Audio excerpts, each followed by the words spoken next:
कहाँ। आप कई बात ऐसा बोले हैं कि मोदी जी हिंदू राष्ट्र बोले बना देंगे, गौ हत्या रुकवा देंगे, आदि आदि, और महंगाई कम करवा देंगे। ये सारे मुद्दे को ना करवा करके केवल देश को बांटने का काम कर रहे हैं। हाँ, क्या मतलब इस अगर मोदी जी संघ का प्रचारक रहे तो आज कैसे भूल गए उस बात को कि आखिर हमारा देश जो हम नित्य दिन अपनी शाखा में जो है शपथ लेते हैं, परम वैभवम नेतु मेतत् स्वराष्ट्रम, हम अपने राष्ट्र को परम वैभवशाली बनाएंगे, कैसे बनेगा जब आप जो है गौ हत्या पर प्रतिबंध नहीं लगाइएगा, जब आप जो है महंगाई को नहीं कम कीजिएगा, जब आप जो है 2 बच्चे वाला फैमिली प्लानिंग कानून नहीं बनाइएगा, चूक, और जब आप जो है हिंदू राष्ट्र भारत को घोषित नहीं कीजिएगा, तो यह देश कैसे परम वैभवशाली बनेगा।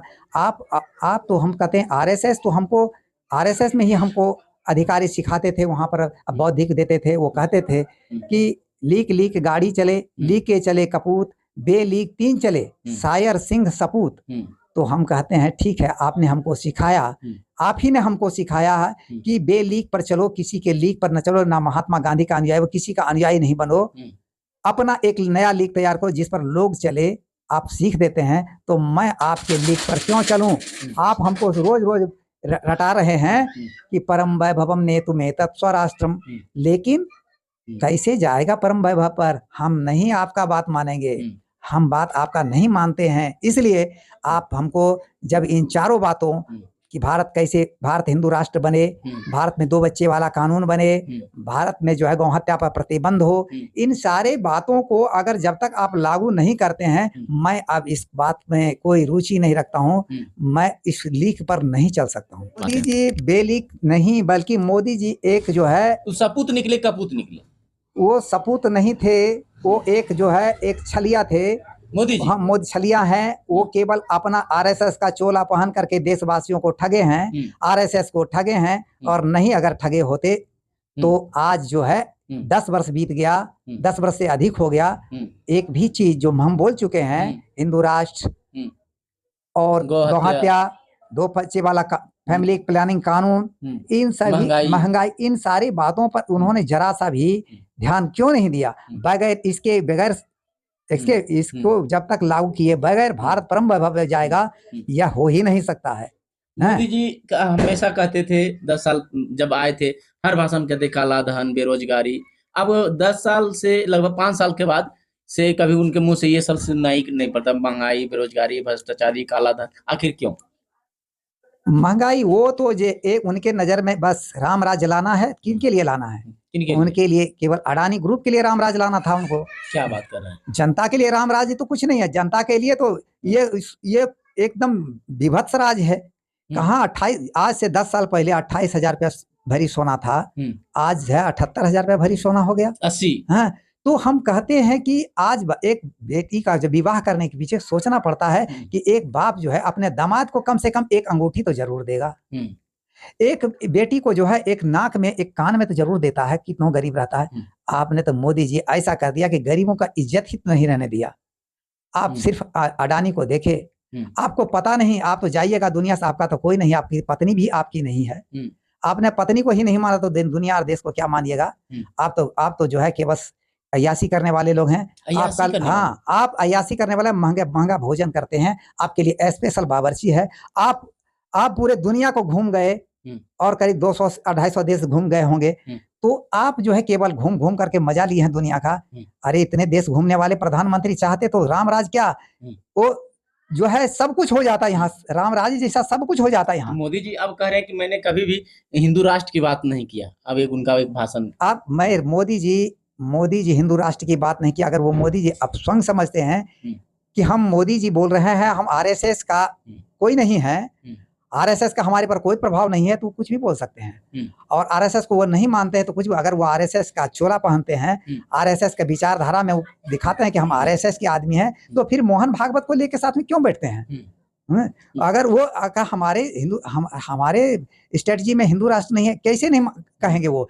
हमारी संकल्पना में है हिंदू राष्ट्र, आरएसएस की संकल्पना में है हिंदू राष्ट्र, और आप जो है उसको नहीं कहते हैं। ये तो आप जो है ये केवल छल कर रहे हैं। एक और बात आप बोल रहे थे, एक बहुत बड़ी बात आप बोल रहे थे कि जब देश में बीजेपी की राज नहीं थी तो आरएसएस का जो सरसंघचालक मोहन भागवत जी है उनको कोई सुरक्षा नहीं था, लेकिन आज 10 साल से बीजेपी की ही सरकार है, यानी आरएसएस का सरकार है, फिर उनको वाई प्लस सुरक्षा, जेड प्लस सुरक्षा की क्या जरूरत पड़ गई? आखिर क्या मतलब संदेश देना चाहते हैं ये?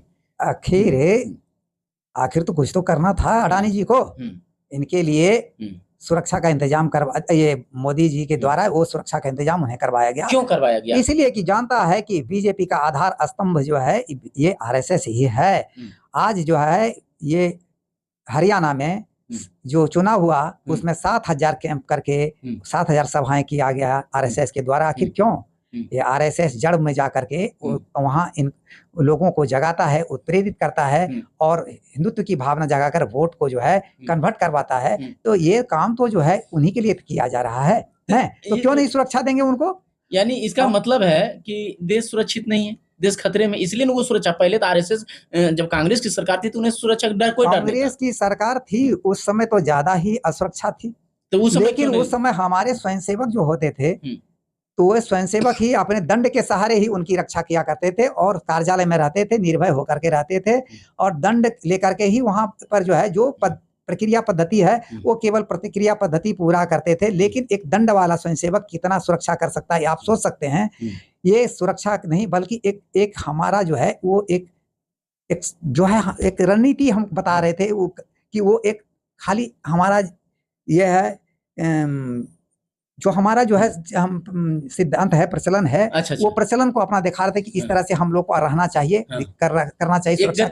एक गतिविधि था हमारा उनका आरएसएस का।